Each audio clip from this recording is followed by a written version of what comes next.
स्वागत है आप सभी का मेरे इस नए वीडियो में। बच्चों, आज हम क्या सीखेंगे? आज हम सीखेंगे A for Apple, ONE 1। Okay बच्चों, ये क्या है? ये है हमारे कलर्स। चलो बच्चों, कलर्स नेम जानते हैं। Brown colour, pink, red colour, pink colour, orange colour, green colour.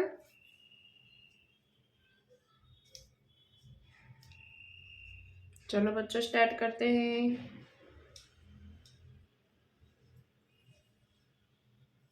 Brown colour, A,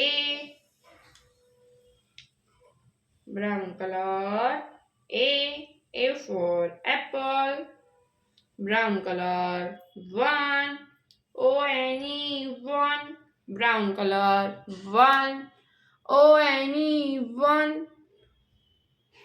1 के बाद 2,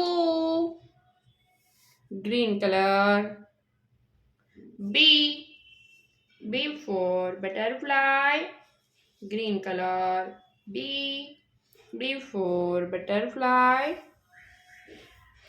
2, TWO, 2,